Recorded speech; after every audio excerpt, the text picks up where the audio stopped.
Gracias a Dios por esta mañana especial, por esta oportunidad de el culto a Dios en el que estamos participando a un buen número de personas comprometidos todos con los principios de la fe apostólica. Me alegra mucho que con nosotros estén tantas personas que nos acompañan y que quieren conocer de Dios, están interesados en el mensaje que de parte de Dios aporta la iglesia. Bienvenidos todos. Nos alegra tenerlos en medio nuestro y saber que Dios tiene muchas cosas para la vida de cada uno. Tiene propósitos especiales con todos ustedes y que las maravillas de Él se van a ir manifestando para confirmarles que en medio de lo natural en lo que nos movemos, en medio de condiciones cotidianas, ustedes tendrán la oportunidad de ver la mano de Dios perfeccionando sus vidas, ayudándolos, a veces haciendo cosas extraordinarias por sacarlos adelante. Así que es muy grato vivir con ustedes esta experiencia de conocer a Dios y poco a poco comenzar a identificarnos con una fe, con una manera de ver la vida, con una manera de relacionarnos, con una forma especial de encontrar comunión con Dios. Hermanos míos, qué alegría. Dios está aquí con nosotros. Hemos podido cantar canciones hermosas. Ese himno, El templo de Dios quiero ser, es un himno que lleva los años que tiene la iglesia. Llevamos ese tiempo cantándolo, esa visión que nos da a nosotros poder entender que somos llamados a una vida distinta, somos llamados a honrar a Dios con nuestra vida, con nuestra consagración. Y este nuevo himno que fue enseñado en el día de hoy, hermoso, ya, puro y santo quiero ser, tu voluntad obedecer, con tu luz enséñame, por tu amor transfórmame. Qué visión tan especial de esto de la santidad, ya como experiencia nuestra. A su tiempo le vamos a dedicar un buen espacio a esta perspectiva, pero miren ustedes que cantar cosas así estimula, porque sabemos que la inspiración de la santidad la encontramos en Dios. Grande eres, pequeño soy. Ese contraste es el que hace que nosotros tomemos una actitud reverente. Él es el grande, nosotros los pequeños. Alabanza, Señor, te doy. Tú eres rey sobre mi existir. Mi confianza la tengo en ti. Qué bueno es que esa canción sencillita nos ponga en perspectiva frente a la vida santa que estamos conociendo y estamos aprendiendo de Dios. Por eso, como una introducción a la enseñanza en esta mañana, les pido que oremos. Dispongámonos a hacer una oración para pedirle al Señor que nos guíe, que el Señor nos oriente, que el Señor nos dé la claridad de su palabra, nos hable, que el Señor nos despierte la visión que corresponde a esta condición nuestra de creyentes, estimulados todo el tiempo para hacer las cosas como a Él le agrada. Oremos pues. Padre eterno, te damos gracias por tu misericordia, por todas las cosas que nos concedes y por todas las oportunidades que tenemos de rendirte culto. Gracias, Señor, porque estamos todo el tiempo urgidos, Dios mío, de tu intervención, de tu manifestación, de tu obra en nuestras vidas.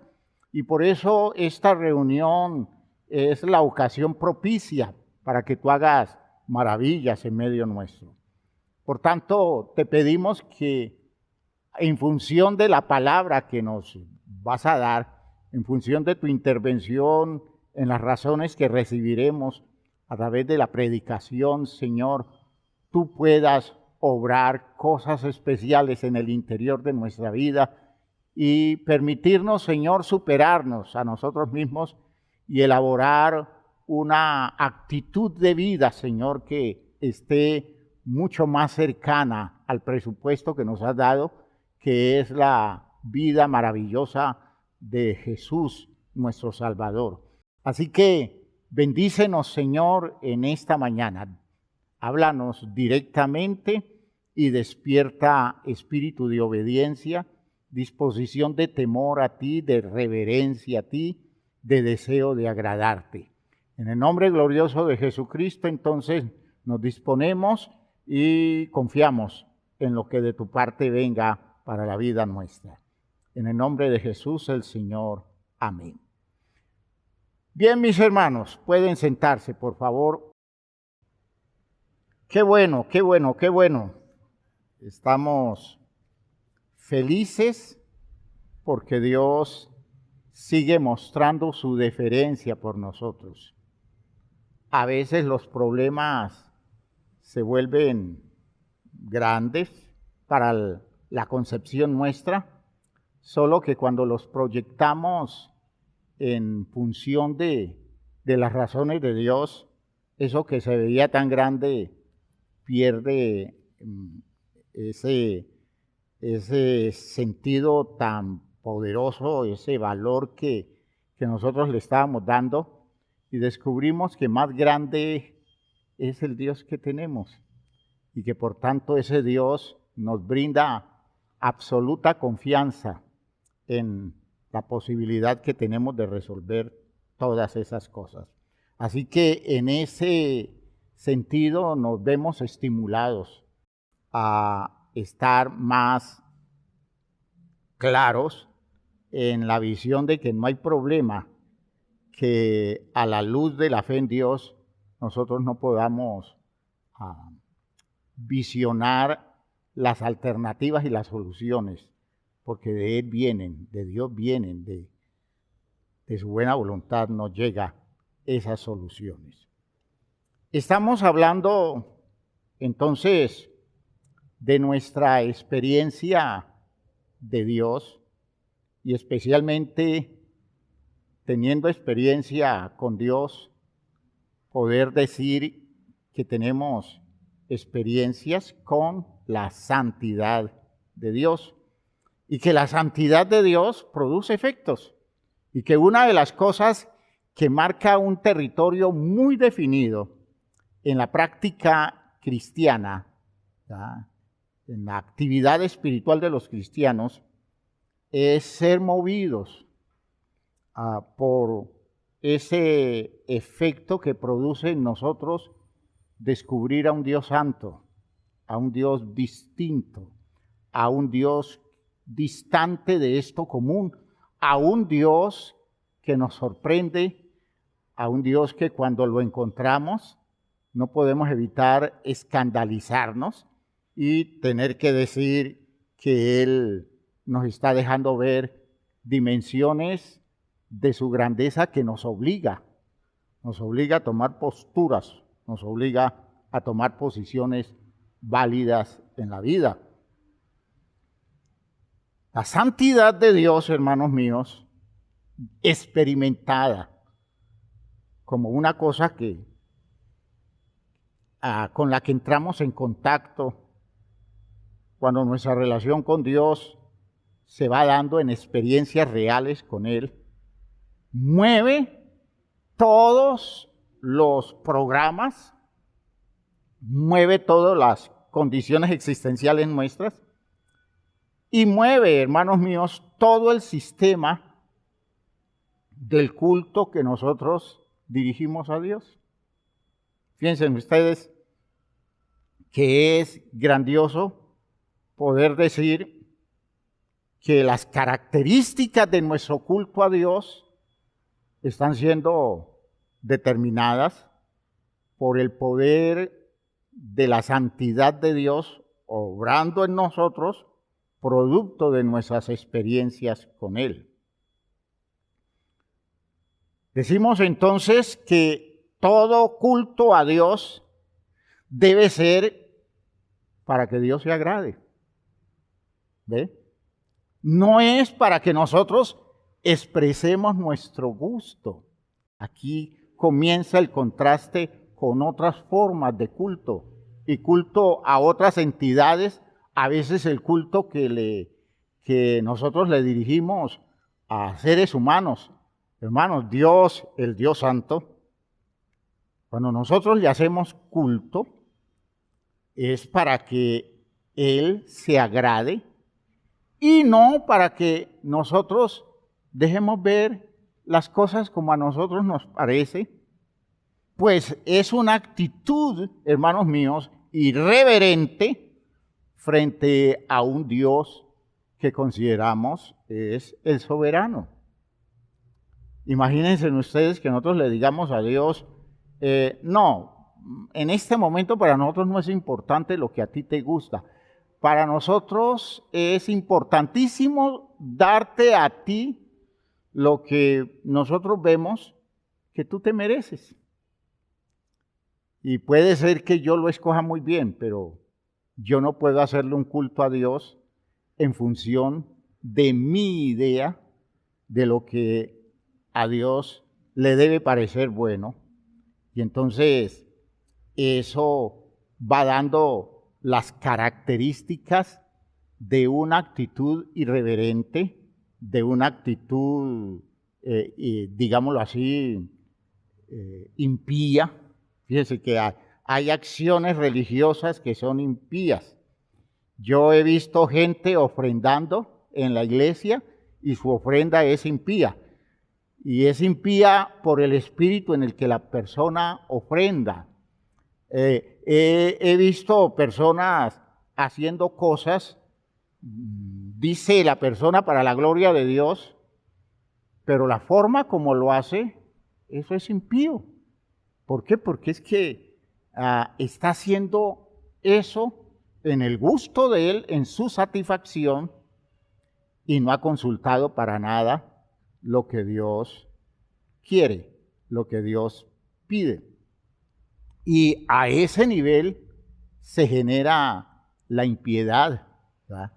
Y entonces a los hermanos les digo con frecuencia que muchas oraciones nuestras son impías, que muchas prácticas como ayunos son impíos, motivaciones que la gente tiene para ayunar, eso de tratar de comprometer a Dios con nuestra disposición para aguantar hambre y decirle a Dios, tú me tienes que bendecir porque he dejado de comer 24 horas, porque dejé de comer 48 horas, tú me tienes que responder. Hermano, eso es impío, eso es inmoral, eso no tiene ninguna presentación si estamos hablando del Dios Santo. Es un irrespeto, ¿verdad?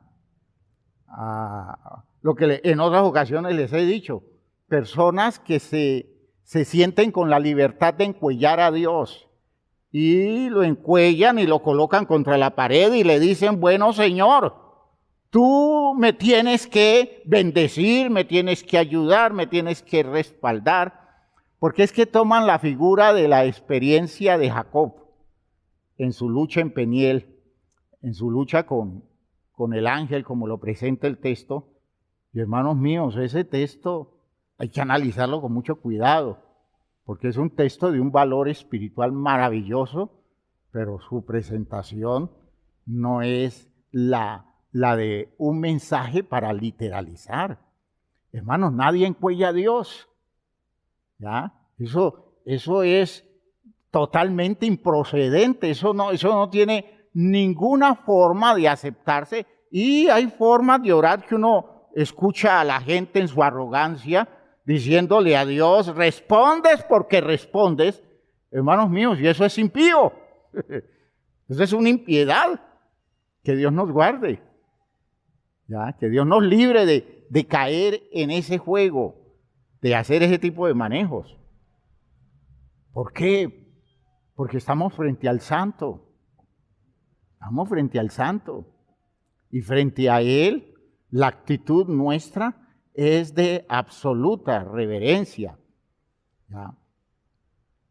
En el Salmo 51, el salmista reconoce que él quisiera hacer algo, pero Dios ya le dejó ver que él no quiere eso, que él no está interesado en eso, que Dios no está interesado en eso. En el Salmo 51, en el versículo 15, el salmista en una forma muy reverente le dice a Dios, Señor, abre mis labios y publicará mi boca tu alabanza. Cuando se lee ese salmo, sucede que como cuando la gente sin hacer los análisis lee poesía, ¿no? Cuando lee ese texto, abre mis labios y publicará mi boca tu alabanza, la persona cree que es Dios que va a moverle la boca al creyente. Es por el Espíritu de Dios que el creyente va a comenzar a decir cosas, porque es la fuerza de Dios que lo mueve, no la voluntad de la persona. El texto lo que está diciendo es, Señor, dame tú las razones, dame tú los criterios tuyos, dame tú aquellas cosas que yo debo verlas claras de parte de ti, y yo me dedicaré a usar eso que me revelas para rendirte culto, para darte alabanza. Y entonces él le dice, Señor, abre mis labios, es decir, dame los argumentos con los cuales yo pueda dirigir a ti una alabanza. Y claro, lo voy a hacer con todo gusto, porque eso es lo que quiero, alabarte, pero no quiero darme libertades para alabarte de acuerdo a mis ideas, sino es que yo quiero alabarte de acuerdo a lo que tú me des como recurso para descubrir el secreto de tu gusto, y desde ese territorio te quiero alabar. Y por eso en el versículo 16 dice, porque no quieres sacrificios, que yo lo daría. Tú no quieres un sacrificio, yo lo pudiera dar el sacrificio. No quieres holocausto. Y dice él, los sacrificios de Dios son el espíritu quebrantado, al corazón contrito y humillado, no despreciarás tú, oh Dios. Imaginen ustedes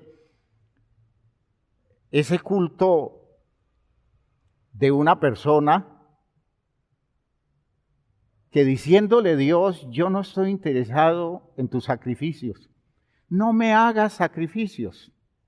No me hagas un culto de sacrificios, ni trates de seducirme con esas condiciones en las que tú te ves tan, digamos, tan afligido por el esfuerzo, por todas las cosas que te demandan sacrificio, y que por eso yo te tengo que contestar, porque eso me parece manipulación, diría Dios. Yo no quiero tu sacrificio. Yo lo que quiero de ti es disposición para que tú me obedezcas, ¿ya? Disposición para que tú demuestres que estás dispuesto a cambiar tu vida, a replantear tu vida, ¿ya? Fíjese que es una idea que tiene que ver con lo que Dios maneja en el capítulo 50 de los Salmos, ¿ya? ¿Ya? El salmista está mostrando el disgusto de Dios por todas esas cosas que los israelitas trataban de hacer para agradar a Dios. Y hermanos míos, ese texto es un texto interesantísimo, es un texto con un gran valor espiritual, porque en ese texto Dios le está diciendo al creyente, le está diciendo, yo no estoy interesado en todo lo que me estás ofreciendo, ¿ya? Tus actividades religiosas no me están agradando porque a mí no me sirve. Para lo que yo quiero, no me sirve. Y de hecho, lo que demuestra el texto es que lo que Dios quiere es que la gente se disponga a hacer replanteamientos serios. La gente se disponga a escuchar las razones de Dios y en cambio de dedicarse a hacer cosas estimuladas por el afán de crear un ambiente favorable a través de sus inclinaciones propias, que tenga el plan de humillarse, de replantear de fondo su propia vida y comenzar a descubrir que el único culto que vale la pena para él es el culto donde la persona lo respeta tanto que va a buscar a Dios para ir perfeccionando los patrones de vida, ajustándolos a los presupuestos de Dios. Dice en el versículo 8, no te reprenderé por tus sacrificios, ni por tus holocaustos, que están continuamente delante de mí. No tomaré de tu casa becerros. He citado este texto en otras ocasiones, pero fíjense que en el contexto les quiero mostrar cómo el culto que realmente corresponde a nuestra experiencia con la santidad de Dios es un culto que uno debe hacer después de escuchar a Dios. Claro, ¿cuánto tiempo hace que Dios dijo, yo no estoy interesado en esas cosas? ¿Y cuánto tiempo duró Israel haciendo esas mismas actividades que no tenían ningún valor? ¿Ya? Que no tenían para Dios ninguna importancia porque las hacían, pero no las complementaban con actitudes de vida, con disposiciones de arrepentimiento, ¿ya? Con disposiciones digámoslo así, de reordenamiento de la vida. Dice, ¿a mí qué me sirve todos esos sacrificios que ustedes hacen? Si a la hora de la verdad, cuando yo les pido que ajusten su existencia a las razones que yo les doy, ustedes caprichosamente se sostienen en su cuento y creen que a mí me agrada con todo el ceremonial religioso que hacen. Dice él, no tomaré de tu casa becerros ni machos cabríos de tus apriscos, porque mía es toda bestia del bosque y los millares de animales en los collados. Conozco todas las aves de los montes y todo lo que se mueve en los campos me pertenece. Si yo tuviera hambre, es una figura, ¿no? Dios no tiene esa condición propia de nosotras las criaturas. Si yo tuviera hambre, no te lo diría a ti, porque mío es el mundo y su plenitud. ¿He de comer yo carne de toros o de beber sangre de machos cabríos? Dice el texto, sacrifica a Dios alabanza y paga tus votos. Eso dice en Reina Valera.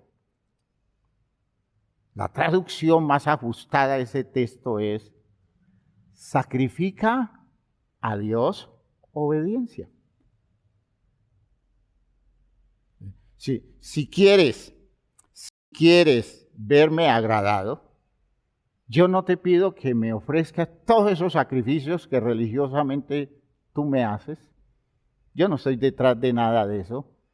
Lo único que quiero de ti y que me agradaría enormemente es verte dedicado a esa disposición sacrificada de renunciar a patrones de tu vida, comprometerte conmigo en un plan sincero de obediencia y como consecuencia que tú cumplas lo que prometes, pagues tus votos, ¿ya? Y cuando se refiere a votos es el complemento de el sacrificio de obediencia. El creyente le dice a Dios, Señor, tú me has revelado esta verdad hoy. Yo deme el agua donde me dé, duela donde duela, yo te voy a obedecer. Y entonces Dios dice, ya te has comprometido conmigo, entonces cumple tus votos. Fíjese que no está refiriendo a dos cosas distintas, sino la una complementaria de la otra. Nosotros tenemos mucha gente que le está diciendo a Dios, Señor, eso que están diciendo, eso que tú nos enseñas a través de la enseñanza de la iglesia, eso es cierto, Señor. Yo creo que eso es así. Y Dios dice, ¿y?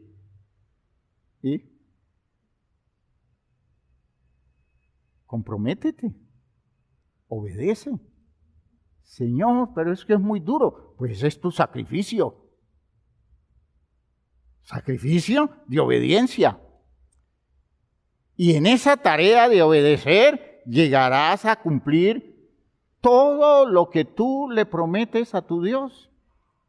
Yo no quiero que me prometas que vas a ir a un lugar de peregrinaje y te vas a ir de rodillas, porque yo no te quiero en ese sacrificio. A mí no me representa ninguna ganancia que tú hagas eso. O que tú digas que me vas a sacrificar 100 o 1000 animales en el altar, porque no me representa a mí nada. ¿Ustedes hasta cuándo van a insistir en esa idea de tratar de darme como sacrificio eso que indirectamente tratan de hacer colocándome objetos, colocándome un animal? El animal es el que sufre y ustedes son los que gozan del bienestar. No, yo lo que quiero es tu espíritu abnegado, pero cambiando tu vida, comprometiendo tu vida. Si es que me reverencias, si es que admiras mi santidad, ¿por qué no despiertas en un interés de ser santo como yo soy santo? Esa visión, hermanos míos, es lo que hace grotesco los manejos religiosos. ¿Ya? Es lo que hace grotesco los manejos religiosos. Cuando se lee ese texto, sacrifica a Dios alabanza y pagas tus votos al Altísimo, todo el mundo piensa, alabanza es que cantemos, sacrifiquemos alabanza cantando en cantidad, y pagar los votos es pagar los diezmos, las ofrendas, y todo eso, si cantamos, si damos ofrendas, si damos diezmos, eso está bien. Pero eso no es el centro de nuestra relación con Dios, eso es consecuencia. Cuando yo canto a Dios alabándolo y no hago el más mínimo esfuerzo por obedecerlo en la claridad que me ha llegado, hermanos, eso es un culto sin sentido. Y eso para Dios es ofensivo, porque es como si no lo respetáramos. como si nos burláramos de Él en su presencia. Le decimos a Él: Señor, aquí estoy para rendirte culto, pero no quiero comprometerme con la forma de ser que tú tienes. Pero yo te admiro porque tú eres santo. Dice, y si valoras mi santidad, ¿por qué no tratas de ubicar tu vida en el territorio de mi santidad? Y dice el Señor como promesa al pueblo: e invócame en el día de la angustia, te libraré y tú me honrarás. Fíjense ustedes que es una perspectiva en donde el culto no son cosas que a uno se le ocurra decirle a Dios o hacer para la honra de Dios, sino que son cosas muy concretas que Dios nos las pide a nosotros.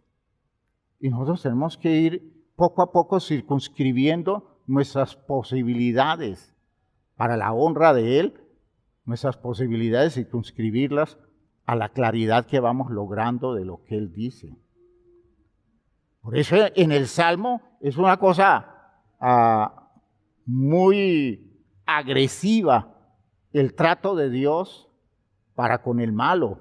¿Y quién es el malo? El que decide hacer todo aquello para lo que no está hecho, bajo el presupuesto de que eso es lo que quiere, eso es lo que le gusta y eso es lo que está dispuesto a aportar como culto a Dios. Y Dios dice: yo te he hecho bueno y te he hecho para cosas buenas. ¿Por qué voluntariosamente, rebeldemente, me niegas lo positivo y bondadoso de tu vida y te aferras a una manera de hacer cosas que no corresponden a mi presupuesto? Dice el texto en el versículo 16: pero al malo dijo Dios: ¿qué tienes tú que hablar de mis leyes? ¿Y que tomar mi pacto en tu boca? Pues tú aborreces la corrección y echas a tu espalda mis palabras. Es decir, no las ves, no las tomas en cuenta. Si veías al ladrón, tú corrías con él, y con los adúlteros era tu parte. Tu boca metías en mal y tu lengua componía engaño. Tomabas asiento y hablabas contra tu hermano, contra el hijo de tu madre ponías infamia. Estas cosas hiciste y yo he callado. Pensabas que de cierto sería yo como tú, pero te reprenderé y las pondré delante de tus ojos. Vean ustedes que el culto no es algo que se hace en función de ideas nuestras, sino de propuestas de Dios que necesariamente nos van a obligar a plantear una perspectiva distinta de la vida, acomodándola absolutamente a los presupuestos de Dios. El culto a Dios se sustenta en lo que Dios en su palabra expresa como sus razones. Para Dios, hermanos míos, es vanidad todo lo que hacemos basados en nuestro sentir. ¿Ve? Trasladando a Dios nuestro sistema de valores, nuestra forma de apreciación, presumiendo que de la misma forma que nosotros lo vemos, Dios lo entiende, y no nos damos cuenta que nosotros no somos los santos, el santo es Él. El que tiene la particularidad es Él, por tanto yo debo ir detrás de su particularidad para asimilarme, y no Dios detrás mío buscando a ver qué me asimila a mí, qué, qué aprende de mí, qué recibe de mí, hermanos. Eso es la idea de los pájaros tirándole a las escopetas. La realidad es que es un culto loco, un culto carente de verdadero fondo, de verdadero sentido espiritual.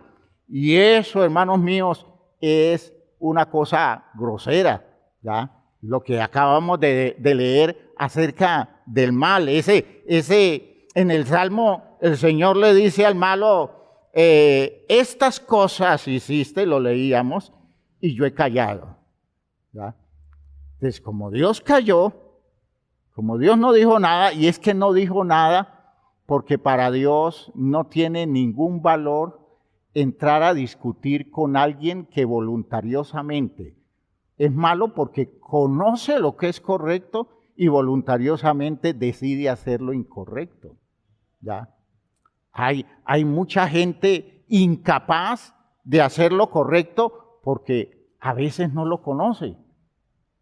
Pero el malo es aquel que sabe que algo es correcto, pero decide no hacer eso. Y Dios dice, si esa es tu necedad, ¿yo qué voy a entrar en discusión contigo? A veces nosotros perdemos el tiempo hablando con necios que continuamente están haciendo resistencia frente a cosas que ellos saben cómo son, pero que deciden no hacerlo. Si alguien decide no hacer lo correcto, teniendo conocimiento de lo correcto, hay que dejarlo quietico. No hay que incomodarlo. No hay que tocarle la vida, porque su necedad no amerita, no posibilita ese tipo de acercamiento buscando la amonestación y la corrección, porque la persona tiene que reaccionar por ella misma, porque la verdad la tiene evidente. A otra cosa es el que está continuamente equivocándose en su error, en su ignorancia, en su torpeza, porque no ve. A ese hay que despertarlo, hay que sacudirlo, hay que hacerlo reaccionar, hay que mostrarle las cosas, hay que seguirlo, hay que ayudarlo. Pero hermanos, hay gente que consuetudinariamente ha decidido vivir en su necedad sabiendo lo correcto, ¿ya? Y muchas veces, hermanos, nosotros abrimos espacios para que esas personas se sostengan en el medio, ¿ya? A veces haciendo mucho daño, bajo el argumento de que estamos tratando de salvarlos, que le estamos salvando a una persona que no tiene ninguna motivación por hacer las cosas como Dios dice, aunque esa persona las conoce. Entonces vean ustedes que eso es lo que Dios evidencia en ese texto. Estas cosas hiciste y yo he callado. ¿Y cuál es la primera idea que se le viene a la persona que está actuando de una determinada manera y busca justificación en su idea de Dios? Que Dios es como Él es. ¿Y qué cosa más ofensiva para la dignidad del Dios santo? Dios es santo. ¿Ya?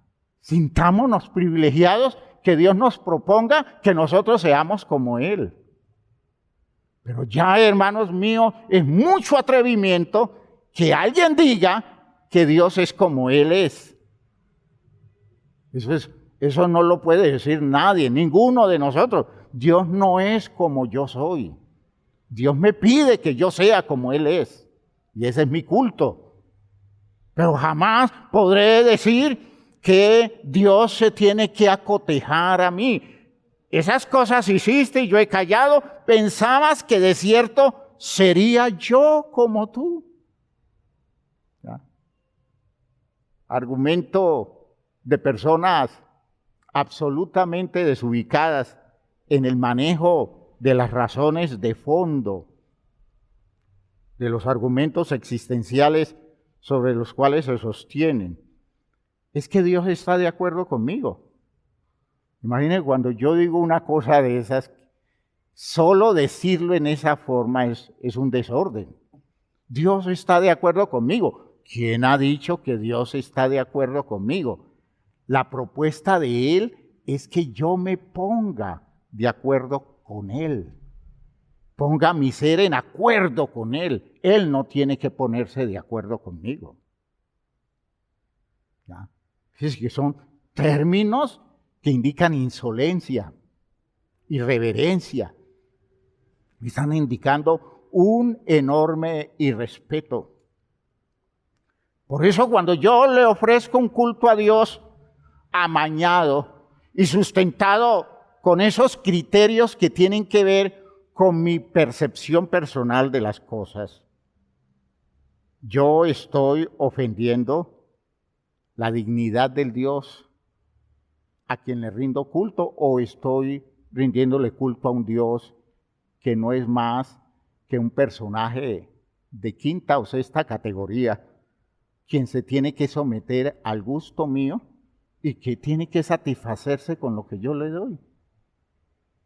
En cambio de estar yo en ese plan esforzado, a veces sacrificado, de estar buscando la manera de agradarlo a Él, ¿ya?, de satisfacerlo a Él, porque realmente en su grandeza no hay otra manera de relacionarse con Él, sino aceptando que el grande es Él y que mi disposición total es para buscar los caminos donde mi vida se ajuste idealmente a sus presupuestos. Eso se llama respeto, eso es reverencia. Hermanos míos, lo más grosero delante de Dios es que tratemos de ofrendarle sin estar seguros que eso es lo que quiere. Fíjense que estoy resumiendo la idea. Ahora, es peor a veces, habiendo entendido exactamente qué es lo que Dios quiere, y termino haciendo las cosas como caprichosamente a mí me parece. Es más o menos la idea del Salmo 95. Pueblo es que divaga de corazón, da vueltas en su cabeza, en sus ideas, y no han conocido mis caminos. Por eso en esto de el culto afectado por la santidad de Dios, les quiero presentar el ejemplo de estos dos sacerdotes hijos de Aarón que cometieron el error de tratar de meter en el culto a Dios un programa que Dios no les mandó. Ese texto lo leíamos al comienzo del culto en el libro de Levítico, en el capítulo 10. Levítico capítulo 10. En Levítico 10 está la triste historia de Nadab y Abiú, hijos de Aarón. Apenas estaba iniciando el programa sacerdotal en el pueblo de Israel, y los dos hijos mayores de Aarón, en razón a alguna actitud que tomaron, presumieron de poder hacer un sacrificio, una ofrenda, o mejor, un culto a Dios, en la idea supuesta de ellos que a Dios le tenía que agradar eso que hicieron ellos, porque de pronto pensaron que lo que Dios les mandó no era tan bonito, no era tan representativo, no era tan honroso como lo que ellos inteligente y sabiamente dispusieron en su mente.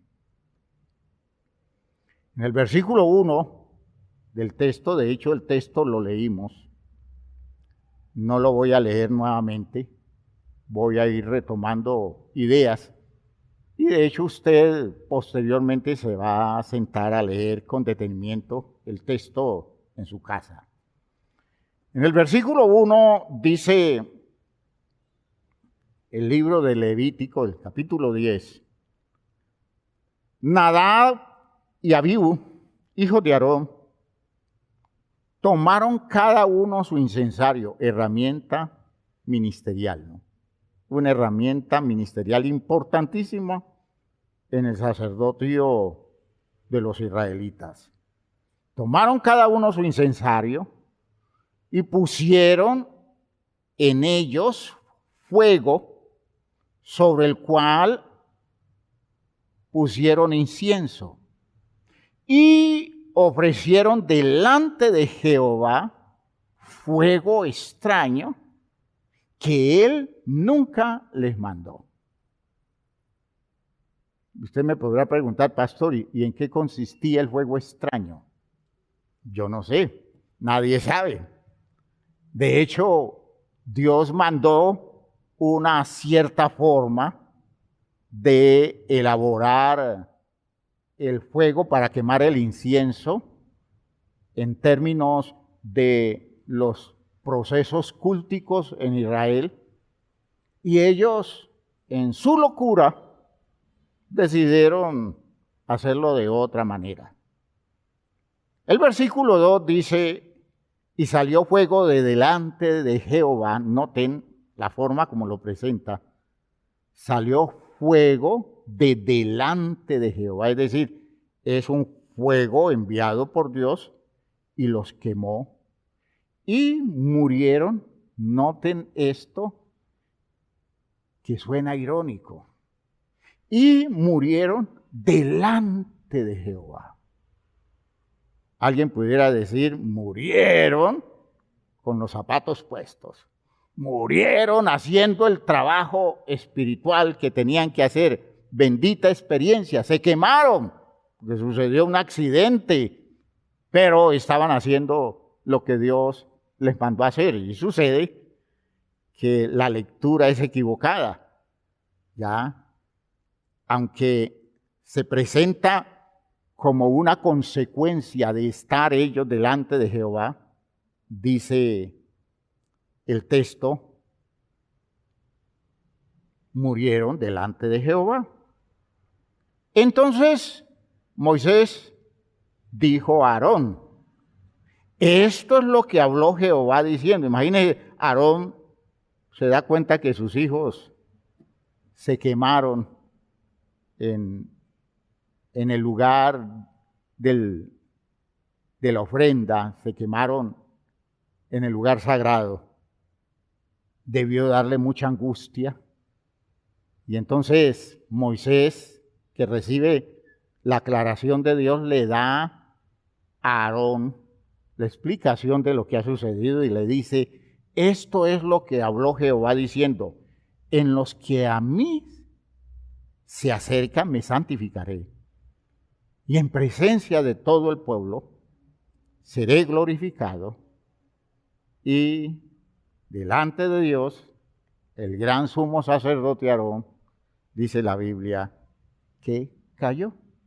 Es decir, lo aceptó, lo asumió, reconoció qué derecho tenía Dios, se dio cuenta que Dios había actuado en el territorio de lo justo, lo correcto, lo que le corresponde a él por santidad. En los que se acercan a mí, me santificaré. Es decir, yo los voy a usar para mostrar mi santidad. Y en presencia de todo el pueblo, entonces, seré glorificado. Aunque nos resulte chocante este relato, como otros pasajes de la Biblia que también describen a personas que vivieron esas experiencias dolorosas, diríamos así, de ser fulminados por un juicio divino, no hace falta ir muy lejos para encontrar la explicación de la muerte de Nadab y Abiú. Ellos ofrecieron fuego extraño. Y como dice el texto, fuego extraño que Dios no les mandó. Dios no les dijo hagan esto. Y ellos creyeron que como sacerdotes estaban en libertad de organizar su ceremonial al gusto de ellos, porque Dios tenía que aceptarles todo lo que ellos se proponían hacer. No se nos da muchos detalles sobre el fuego extraño que ofrecieron, pero lo único que necesitamos saber es que en vez de ofrecer el tipo de fuego que el Señor había estipulado en su ley, ellos ofrecieron otro tipo de fuego, el que ellos mismos quisieron presentar. Por tanto, la causa de las muertes fulminantes de Nadab y Abiú no fue solo la causa material en sí, no fue ese fuego extraño, sino la actitud irreverente, la actitud rebelde y temeraria que tuvieron delante de Dios. Preocupa pensar que hoy, muchos siglos después, en muchas ocasiones no estamos lejos de esa posibilidad. Preocupa pensar que hoy, con toda la claridad que podemos tener, cosa que ellos no tanto como lo que nosotros podemos recibir hoy o lo que tenemos hoy, nosotros todavía estemos en esa actitud arrogante, diciéndole a Dios, a nosotros no nos gusta eso que tú nos pides. Por otro lado, eso está desactualizado. Mejor, ¿por qué no hacemos una cosa que funcione mejor en esta época donde los elementos de farándula son atractivos y llaman gente y motivan a las personas? Cambiemos esto y démosle un orden acomodado a lo que puede resultar mucho más agradable para la gente, cuando el culto no se hace para agradar personas, el culto se hace para la gloria de Dios. No podemos encontrar excusa o atenuante, hermanos míos, en la ignorancia. Decir, es que ellos no sabían. Nadab y Abiú fueron consagrados al sacerdocio el mismo día que su padre, y ellos conocían perfectamente la ley del Señor y sabían en qué consistían sus deberes como sacerdotes del pueblo de Dios. Además, hay otro detalle importantísimo que, aunque no se ve tan conectado, nos puede servir para hacer una reflexión.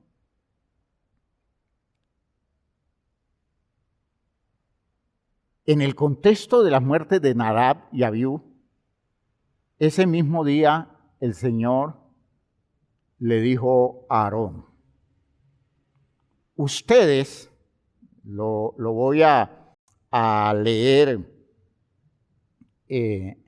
lo del versículo 9,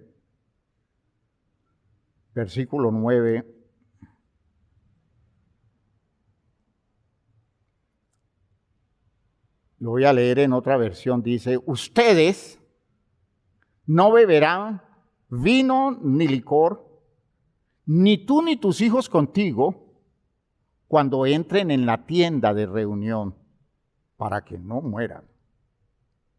Es un estatuto perpetuo por todas sus generaciones, y para que hagan distinción entre lo santo y lo profano, entre lo inmundo y lo impío, entre lo inmundo y lo limpio, y para que enseñen a los israelitas todos los estatutos que el Señor les ha dicho por medio de Moisés. Es decir, ustedes van a tener que vivir sobrios, porque ustedes tienen responsabilidades delicadas y no tienen derecho a, por una razón de embriaguez, perderse haciendo cosas en un espíritu equivocado. Fíjense la santidad de Dios, cómo es de celosa. Por tanto, ¿cómo demanda un culto celoso? ¿Ya? Y si nosotros entendemos que los ministros del sacerdocio hoy día no son solo los líderes religiosos, sino que es toda la congregación, porque es un pueblo de sacerdotes, ¿ya? La congregación es un pueblo de sacerdotes, cada quien que se acerca a una actividad cultica viene a hacer una ministración delante de Dios, a rendirle culto a Dios, y para ellos va esta demanda, la sobriedad. Evitar que algo los embriague y les haga perder la perspectiva y lleguen a un culto a ofrecer lo que Dios no les ha pedido, lo que Dios no les ha mandado. Y entonces nos dedicamos a observar allí que el Señor le hace esa propuesta o le da ese mandamiento a Aarón, precisamente con la muerte de sus hijos. Y aunque no lo podemos decir definitivamente es así, es probable que Nadab y Abiú actuaron bajo la influencia de alguna bebida alcohólica y que en su locura, en su borrachera, terminaron metiéndose al templo a hacer cosas de una forma indebida. Eso explicaría por qué Nadab y Abiú ofrecieron fuego extraño. Por no distinguir, dice el texto, entre lo santo y lo profano, y nos ayuda a entender mejor el trasfondo de su muerte. Ustedes no beberán vino ni licor, ni tú ni tus hijos contigo, cuando entren en la tienda de reunión, para que no mueran. Acérquense. Pero el espíritu reverencial que yo demando exige que ustedes lleguen sobrios y entiendan la sobriedad como una cosa más amplia. Tendríamos que hacer, al estilo de la policía, de pronto pararnos en la puerta del templo con el aparato para medir los niveles de alcohol y devolver algunos para la casa. Entiendan que el texto no lo podemos ver literal, pero el sentido es válido. Literalmente podríamos pensar que este par de locos se emborracharon y en su necedad, en su arrogancia, en medio de los efectos del alcohol, convencidos de su derecho, se metieron en el lugar sagrado, buscando de esa forma daño para su propia vida. Yo espero que ustedes estén captando el espíritu de esta enseñanza, porque es que no lo van a reducir a una anécdota, porque esto nos está despertando la visión del celo de Dios y hasta dónde llega ese celo de Dios. Nadab y Abiú, hermanos míos, transgredieron todo el orden de Dios, pensando que de cualquier manera se hace una celebración espiritual, y embriagados por sus ideas y por su antibíblico sentido estético, terminaron siendo territorio en el que Dios se santificó. Es decir, evidenció a los ojos del pueblo el inquebrantable reclamo de su santidad. El reclamo del culto exclusivo, ¿ya? En el que a mí se acerca, en ese yo me voy a santificar y delante del pueblo yo voy a terminar siendo glorificado. Ellos tenían claro que era lo que Dios había mandado, ¿ya? Ellos tenían muy bien establecido, porque dice, ofrecieron fuego extraño que Dios no mandó, por tanto sabían qué era lo que Dios había mandado. Si nos acercamos a Dios, hermanos míos, y eso es un culto, y eso es una actividad espiritual, Él nos usa para mostrar su gloria delante del pueblo. Lo triste es que a veces, por nuestro espíritu voluntarioso y soberbio, nuestras tragedias, es decir, esas experiencias trágicas, son las que terminan glorificando a Dios, como diciendo, Dios tiene razón. Pero para dolor nuestro, no para nuestro gozo, sino para nuestro dolor, por nuestra necedad. Como evidencia de que Dios reivindica su santidad y perfecciona el espíritu de la reverencia. Es decir, si Dios se está moviendo en un medio, ese medio se vuelve poderosamente reverente delante de Dios. No es un medio, hermanos míos, irrespetuoso. No es un ambiente donde cada quien llega de cualquier manera, moviéndose en el territorio de la esfera cultica, como si estuviera en el ambiente de su propia casa, y a veces yo los veo como con actitudes más respetuosas en su casa que las actitudes de respeto que tienen en el ambiente del templo o las actividades de orden cultico. Y nosotros permitimos muchas cosas. A los hijos nuestros, cuando llegan a la iglesia, nosotros les permitimos que vivan bajo los efectos de los gusanitos que tienen en todo el cuerpo y no se pueden quedar quietos, no reverencian nada, y nosotros les jugamos a ese juego de ellos de irreverencia. Pero cuando ellos están en su cuento, en sus actividades, ellos no quieren que nadie los distraiga porque están en lo suyo, y no les damos a entender que eso no es tan importante como la iglesia.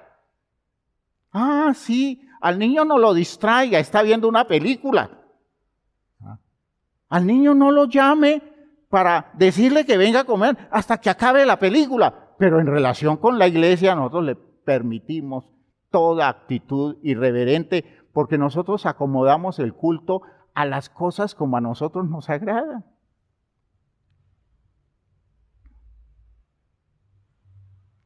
Hermanos míos, esa condición de exponernos a que Dios nos use para mostrar lo que no debe ser, lo que no conviene, lo que hace daño, eso glorifica a Dios y Dios termina siendo honrado. Pero nosotros llevamos el dolor, las consecuencias de no haber tomado en serio la condición reverencial que le correspondía a ese Dios. Ante un suceso así, hermanos míos, es aparentemente incomprensible que Moisés, de parte de Dios, le diga a Aarón y a sus hijos Eleazar e Itamar. Fíjense ustedes, Dios envía mensaje a la familia de Nadab y Abiú. Están en su dolor y es inevitable el dolor, pero Dios les dice: no descubráis vuestras cabezas, ni rasguéis vuestros vestidos en señal de duelo, para que no muráis, ni se levante la ira sobre toda la congregación.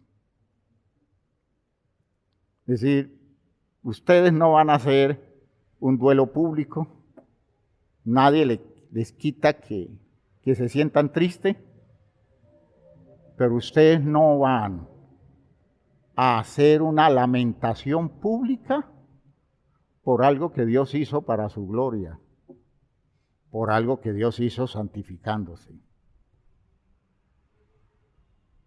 Son esos manejos contradictorios nuestros, y a veces por los manejos terminamos diciéndole a Dios: es que estamos tan afectados por esto que has hecho, porque es triste que se haya muerto Nadab y Abiú, como diciéndole a Dios: has hecho un error terrible, permitiendo que ese par de muchachos se mueran, promesas del ministerio, futuro del sacerdocio de Israel, y tú permitiste que se murieran, eso a nosotros nos tiene acongojados. En otras palabras, el culpable eres tú. Cuando se debiera decir, ellos recibieron las consecuencias de su irreverencia, y en todo esto que Dios sea glorificado, que Dios sea alabado. Cuando Dios obra en juicios así,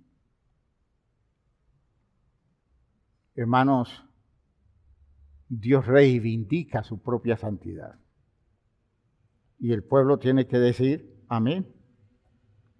En el peor de los casos, como Aarón, tiene que callar, considerar y postrarse y decir, Señor, perdónanos. Hay muchas cosas en donde yo veo que Dios es tratado como un parroquiano cualquiera en medio de la iglesia. Que a Dios se le da una honra de categoría inferior. Se respeta más al político sinvergüenza, al político inmoral, que juega con los intereses del pueblo. Se le respeta más en una casa a un político de esos, que son unos sinvergüenzas, y los coloco como ejemplo porque en nuestro país son ejemplo. Y deben haber excepciones válidas, y honro esas excepciones válidas. Pero yo veo que en nuestra sociedad religiosa se le presta el púlpito de las iglesias a esa partida de sinvergüenzas desubicados, diciéndole a Dios, hoy no hay culto para ti, hoy el espacio es para que el político haga la propaganda que necesitamos, para que los de la iglesia voten por él sabiendo que es un inmoral corrupto. Hermanos, ¿ustedes creen que Dios eso lo va a ver así como si no estuviera pasando nada? ¿Ustedes no creen que eso tiene consecuencias? Ahora, puede ser que las consecuencias no se van a ver ahora porque en el apogeo religioso de muchos se van a ver muy representativos, pero es que yo no puedo medir las implicaciones de los actos que son irreverentes, yo no puedo medir en circunstancias actuales, yo lo veo, es hacia la eternidad, y qué pavor da ser un reo de juicio por la irreverencia, cuando se llegue ese día en que tenga que darle cuenta a Dios de las actitudes que tomé aquí y de las irresponsabilidades de mi vida, cuando Él me mandó a enseñar respeto, honra y alabanza a la dignidad de su nombre, a su prestigioso nombre, a la gloria que se merece, a su santidad. Y yo todo lo que hago es desvirtuar todo eso.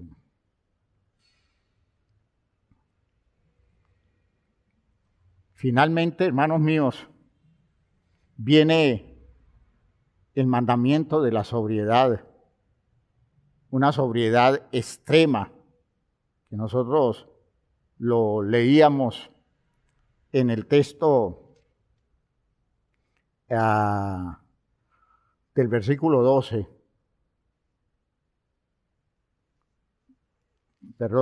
del versículo 9. Tú y tus hijos contigo no beberéis vino ni sidra cuando entréis en el tabernáculo de reunión, para que no muráis. Estatuto perpetuo será para vuestras generaciones, para poder discernir entre lo santo y lo profano, entre lo inmundo y lo limpio, y para enseñar a los hijos de Israel todos los estatutos que Jehová les ha dicho por medio de Moisés. La sobriedad, hermanos, es una cosa que nos debe llevar a entender algo más amplio, ¿no? No es que no lleguemos borrachos a la iglesia, no es extraño que a alguno le suceda, que le cogió la madrugada y se tuvo que venir a la dominical bajo los efectos de cosas que tomó desordenadamente, de cosas que se aplicó cuando debió haber dejado eso atrás hace mucho tiempo. No me extraña que haya quienes estén expuestos a esas situaciones, no se están dando cuenta que en todas esas actitudes, cuando una persona ubicada en el medio espiritual de la iglesia, una persona que tomó decisiones, una persona que comenzó a superar sus vicios, sus inclinaciones, de un momento a otro por descuido, por esa actitud de irrespeto a Dios, porque Dios no lo mueve a nada, comienza a meterse nuevamente en esos ambientes, esa persona no se está dando cuenta de todo lo que se expone en función de que Dios lo está haciendo responsable de un testimonio que debe dar y que debe ser eficaz y que debe afectarle la vida a mucha gente. Tenemos que decir que entendiendo con amplitud el principio de la sobriedad es una exigencia a ajustar a los requerimientos de la palabra a la luz de una saludable interpretación todas nuestras acciones tendientes a honrar a Dios, a rendirle culto a Dios. Es decir, yo no puedo ir tomando actitudes en la vida, entendiendo que mi culto a Dios es una actividad amplia de 24 horas. Yo le estoy rindiendo culto a Dios aún cuando esté dormido, porque yo le hago culto a Dios es a través de mi vida, de todo mi ser. De modo que yo debo estar en ese esfuerzo de estar todo el tiempo tratando de entender de la manera más sobria posible, es decir, más objetiva, más realista, los argumentos de la palabra y dedicado a esa tarea de reordenar mi vida en función de eso.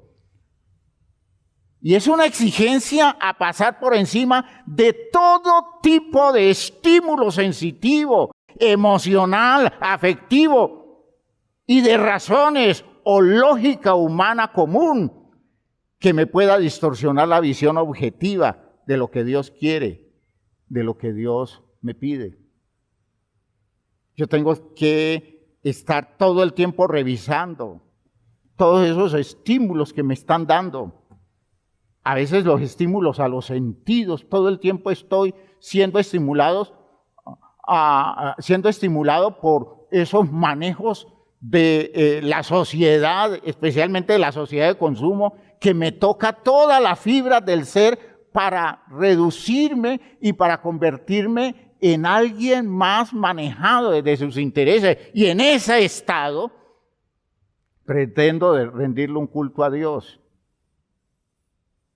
Yo no me imagino que Dios se pueda agradar de una persona que se ve impelida a consumir cosas sencillamente porque sus sentidos están tocados, porque su condición emocional está estimulada. ¿Qué culto le puede rendir a Dios una persona que afectivamente, hermanos míos, es una persona totalmente manipulable? Una persona manoseada desde el territorio de los manejos que otros hacen para hacerlos sentir bien. ¿Cómo puede honrar a Dios si todo lo que está buscando es sentirse bien? Bajo el estímulo de todo lo que representa lo que afuera se está dando. Y de las cosas más graves de este tiempo. ¿Qué culto le puede rendir a Dios una persona que está razonando en forma tan absurda, como hemos venido tratando acerca de los pensamientos en nuestro culto de salud mental, ¿no? Y al final terminamos tan alejados del presupuesto de Dios, de la propuesta divina, que da dolor tener que decir que perdemos años preciosos en un accionar religioso cúltico, consciente de que a Dios eso no le agrada, porque mi vida no está dispuesta en el afán de agradarlo a Él, que es el santo, delante del cual tengo toda reverencia. Por eso juega muy bien en esta idea la propuesta de Pablo en Romanos 12, ¿no? Así que, hermanos, os ruego por las misericordias de Dios que presentéis vuestros cuerpos, extendámoslos, vuestras vidas. La palabra cuerpo aquí tiene un valor figurado, porque no se refiere a la estructura física de nuestra biología, sino que se está refiriendo al elemento que se lleva al altar en el sacrificio. ¿Ya? Al altar del sacrificio se lleva un animal, toda esa condición del ser que se coloca allá, y entonces Pablo está diciendo, bueno, ya no coloquen un animal que Dios dice que no está interesado en eso. ¿Ya? No es el tiempo de colocar un cabrito, no es el tiempo de colocar una oveja, no es el tiempo de colocar un palomino en el altar, es el tiempo de que ustedes se coloquen en el altar del sacrificio, que ustedes se dispongan en forma voluntaria a renunciar a lo que tengan que renunciar para hacer un culto agradable a Dios. Es decir, hagan el sacrificio, ¿cómo lo decíamos? El sacrificio de obediencia. ¿Verdad? Hagan el sacrificio de obediencia. ¿Verdad? Que presentéis vuestros cuerpos en sacrificio vivo. No es que nos muramos, porque morirse es lo más fácil. Uno se puede morir sin ningún inconveniente. No, es seguir vivos haciendo el trabajo de renunciar a cosas que pueden ser que nos gusten mucho, pero sabemos que a Dios no le agrada. Y como el santo es Él, nosotros acomodamos lo nuestro al agrado de Él. Sacrificio vivo, santo. Claro, es la demanda, que sea una disposición de apartarse del sistema, del orden establecido, de la sociedad en sus manejos, no de la cercanía de las personas, sino de los manejos y los métodos que tienen para reducir a las personas sus intereses. Sacrificio vivo, santo, agradable a Dios, base del culto. Agradar a Dios, estamos agradando a Dios, no agradándonos a nosotros mismos, estamos agradando a Dios, que es vuestro culto racional. Fíjense que en ese versículo se resume todo lo que hemos citado a lo largo de la Escritura. Un culto inteligente, dice una versión, un culto racional, un culto espiritual, dice otra versión, y todas esas ideas se resumen en el principio de que yo a Dios le hago un culto con una enorme disposición de sacrificio, sabiendo que estoy en el plan de renunciar a muchas cosas, porque descubro por la revelación, por la claridad que me llega, que a Dios no le agrada, y no voy a ofrecerle a Dios algo que a Él no le agrada, porque estoy ofendiendo al ser que me merece mi mayor respeto.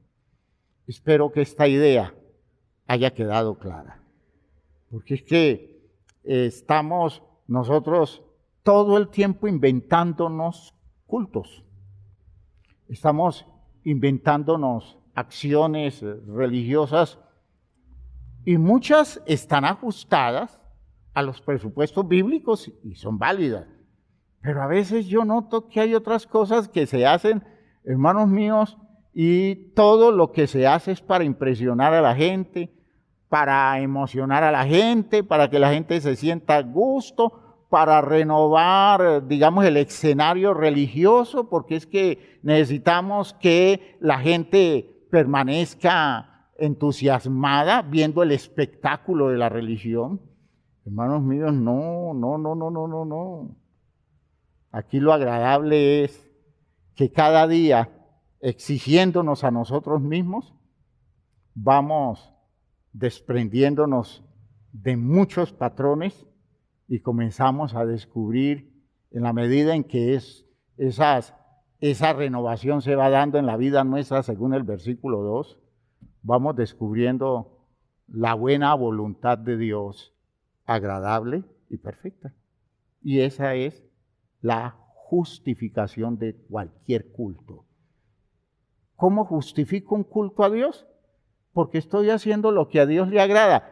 Que se oye bonito, no tiene que oírse bonito, ¿ya? Que sale de una forma pomposa, no tiene que salir pomposo. Que es un espectáculo que llama la atención, no tiene que llamar la atención. Lo único que necesitamos es que Dios se agrade. Y en ese ambiente en el que Dios se agrada, Dios hace maravillas. A su tiempo vamos a hablar de eso. Dios hace maravillas cuando hacemos las cosas en ese tiempo en el que Dios se agrada. Así que, hermanos míos, vale la pena. ¿Ya? Vale la pena. Les pido el favor que se pongan de pie. Gracias a Dios que podemos entender que la experiencia de Nadab y Abiú uno puede evitarla. Y que así como ellos ofrecieron fuego extraño, cualquiera de nosotros puede estar en ese plan, en las actitudes que estamos tomando, en los manejos que hacemos en nuestra actividad religiosa. Y no hablo de los líderes simplemente, estoy hablando del creyente que se siente en la banca y viene al culto a participar del culto. Estoy hablando de esa persona que en su espíritu desubicado llega en medio de una vida totalmente distorsionada, desubicada en absoluto, porque se da cuenta que lo que está haciendo no es como Dios quiere, y uno no ve que lleguen a arrodillarse a decirle al Señor: Señor, perdóname, ayúdame, quiero cambiar, esto no lo soporto, me siento apenado, tengo miedo. Ya, eso es lo reverencial.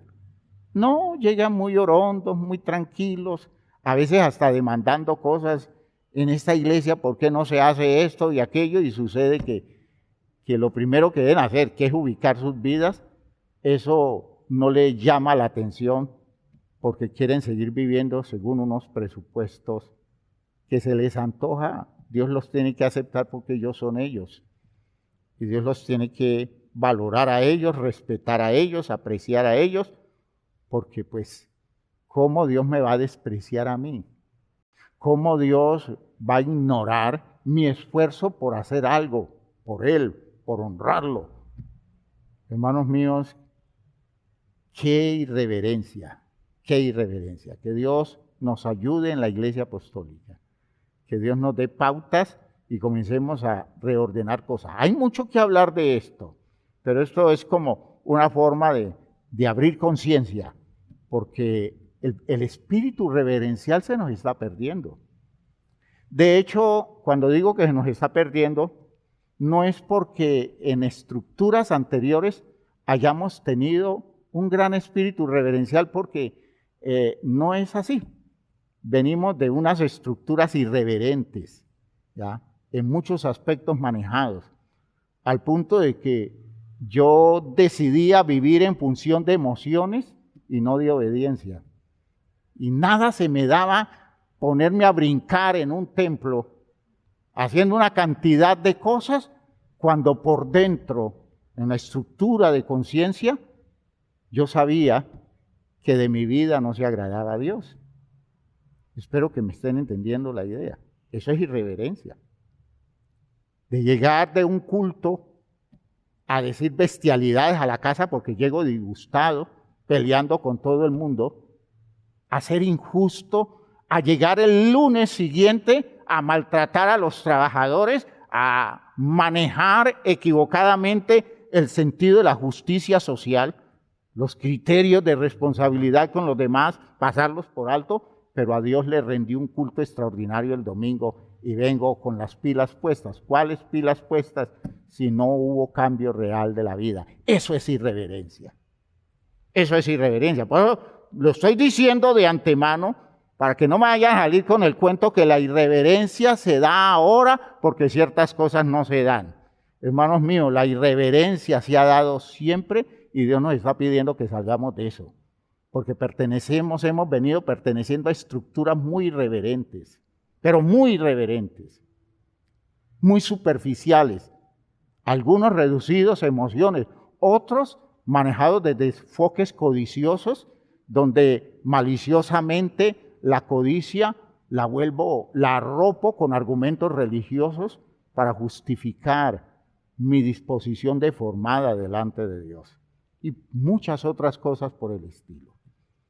Que Dios tenga misericordia de nosotros y nos ayude a hacer replanteamientos serios. Oremos. Padre eterno, gracias por esto que nos has concedido, gracias.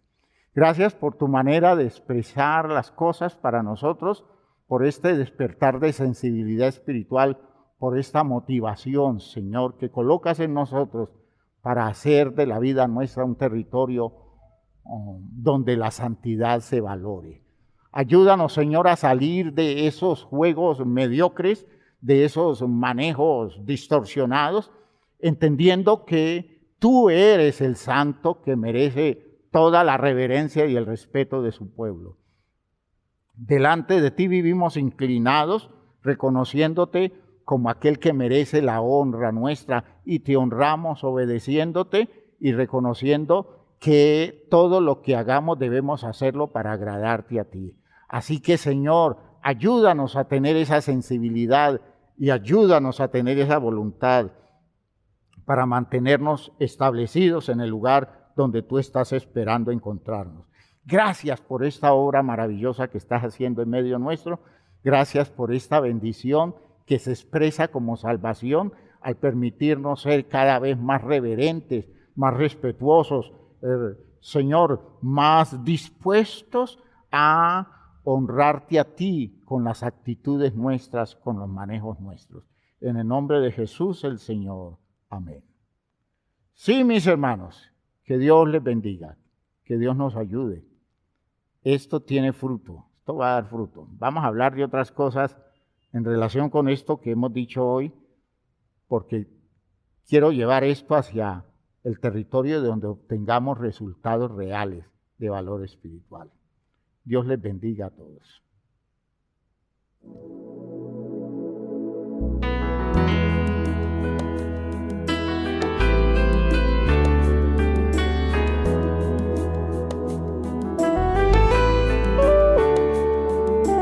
Vivimos en un mundo a la deriva sin control, en medio de una sociedad sin rumbo y dirección.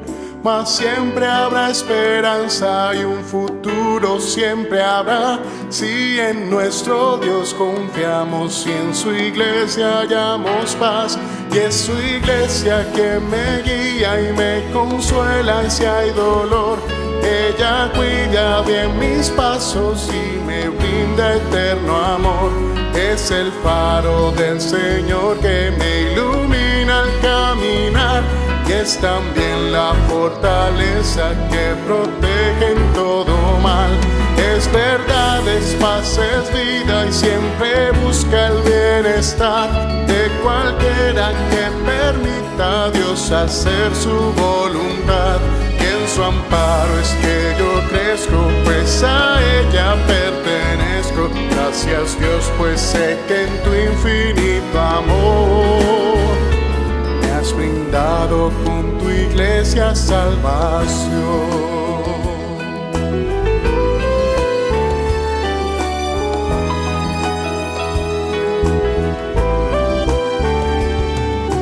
Bueno es entender lo que la iglesia puede hacer cuando a través de ella Dios nos muestra su poder. Y es tiempo de que todos seamos focos de su amor para ser en nuestro mundo parte de la solución. Y es su iglesia que me guía y me consuela si hay dolor. Ella cuida bien mis pasos y me brinda eterno amor. Es el faro del Señor que me ilumina al caminar. Y es también la fortaleza que protege en todo mal.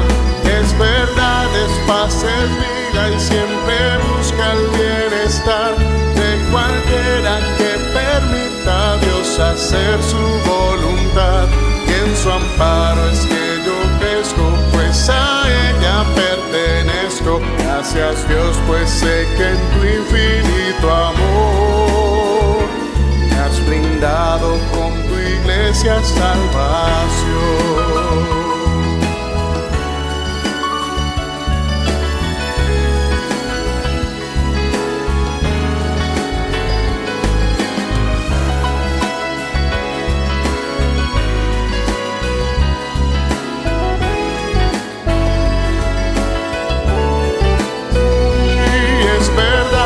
Paz es vida y siempre busca el bienestar de cualquiera que permita a Dios hacer su voluntad. Y en su amparo es que yo crezco, pues a ella pertenezco. Gracias Dios, pues sé que en tu infinito amor me has brindado con tu iglesia salvación.